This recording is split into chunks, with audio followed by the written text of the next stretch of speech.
wasallam itu kebanyakan salam hanya sampai warahmatullah, dan ini pun pengamalan di mana-mana para ulama sampai di zaman ini. Wasawaun kana musalli imaman, sama saja adanya orang yang sholat itu menjadi imam, au makmuman atau dia menjadi makmum, au munfaridan ataupun dia sholat sendiri, fi jama'atin baik juga dalam jemaah, qalilatan baik jemaahnya sedikit, au katsiratan baik jemaahnya banyak, fi faridatin baik sholatnya fardu, au nafilatan ataupun sholatnya nafil, sholat sunnah. Jadi salam itu wajib dalam semua keadaan, baik sendiri, baik jadi imam, baik jadi makmum. Jadi gak bisa orang sholat berjamaah kemudian dia fahami imam baca salam assalamualaikum warahmatullah, kemudian makmum katakan adalah saya gak perlu salam, biar imam aja yang salam, cukup kok salamnya imam. Enggak, imam salam, makmum wajib baca salam. Takbiratul ihram, imam wajib takbiratul ihram, makmum juga. Jadi nggak bisa makmum mengatakan takbiratul ihramnya imam itu sekalian untuk kami. Enggak, diwajibkan bagi siapapun, baik sholatnya jemaah, sholatnya sendiri, jadi imam, jadi makmum, sholat fardu, sholat sunnah, fafikul lidzalika, dan di dalam sholat itu semua yusallimu, seseorang mengucapkan salam taslimataini dengan dua salam, kama dzakarna seperti yang telah kita sebutkan.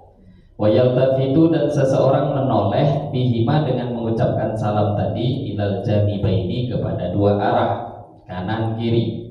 Wal wajibu, adapun yang wajib, taslimatun wahidah adalah mengucapkan salam yang pertama. Wa amma tsaniyatu, adapun salam yang kedua, fasunnatun, maka hukumnya sunnah. Lau tarokaha lam yadurruhu, seumpama orang tadi meninggalkan salam yang kedua, lam yadurruhu, maka tidak membahayakan dia. Salam pertama wajib, salam kedua sunnah. Kalau ditinggalkan tak wajib, tidak membahayakan, sholatnya tidak batal. Tumal wajib, kemudian yang wajib min lafdz salam, daripada ulang ucapan salam. Tadi yang maksimal, yang sempurna assalamualaikum warahmatullah, itu yang sempurna. Yang minimal atau yang wajib adalah ucapan assalamualaikum, itu yang wajib. Jadi kalau sudah ada yang salam, walaupun seringkas itu, jadi imam dia, jadi makmum, sholatnya sah. Walau qala, seumpama seseorang membaca salamun alaikum, kalau ada satu orang membaca salamun alaikum tanpa alif lam, kalau pakai alif lam assalamu alaikum, ini dihilangkannya alif lam, jadi salamun alaikum. Apa hukum salamnya? Lam yujzihi alal asah, menurut pendapat yang paling sahih, sholatnya tidak sah.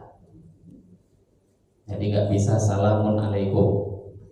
Walau qala alaikumussalam, kalau seumpama dia balik alaikumussalam, ajza'ahu, malah kalimat itu mencukupi.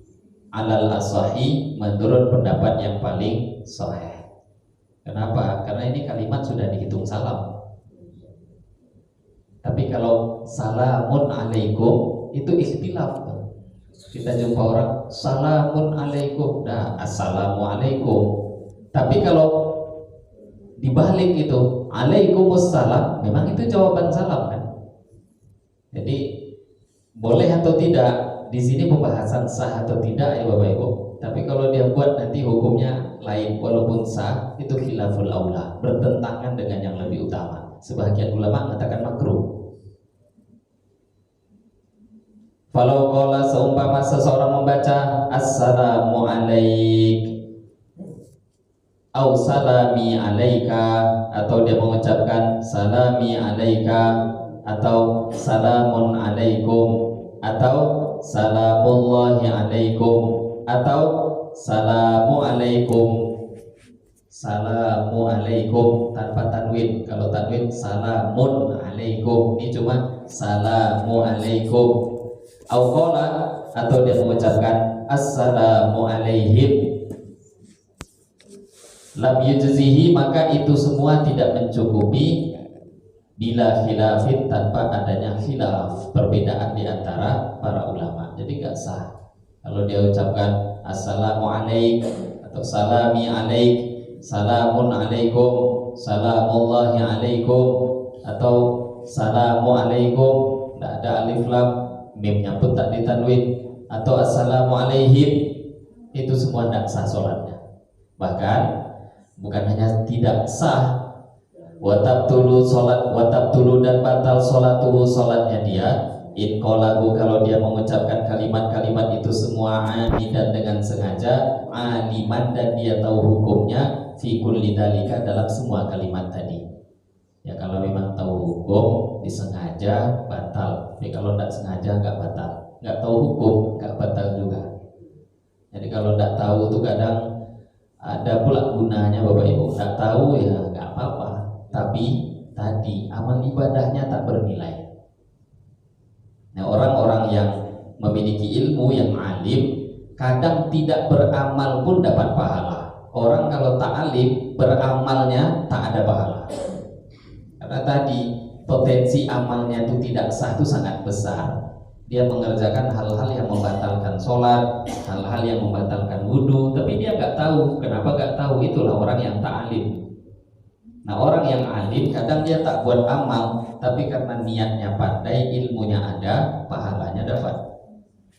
Ini diantara lah kenapa dalam ucapan-ucapan tadi yang kita dengar itu bisa membatalkan sholat.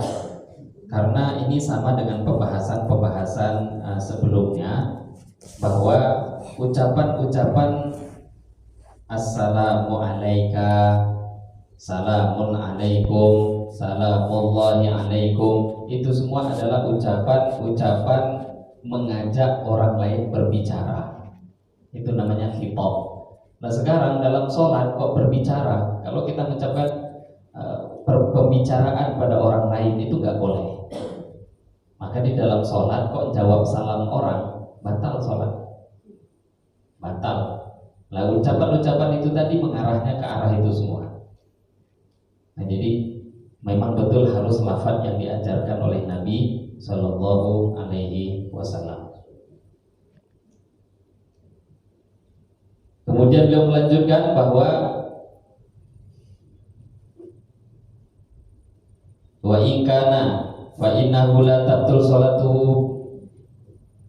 illa fi qaulihi, kecuali fi qaulihi, dalam ucapan seseorang assalamu alaihim. Kalau ucapan assalamu alaihim itu memang sholatnya belum sah, maksudnya dia belum keluar daripada sholat ya.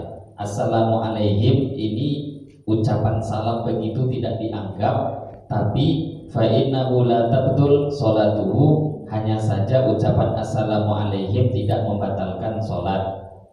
Li'annahu du'aun, karena sesungguhnya ucapan assalamu alaihim adalah doa.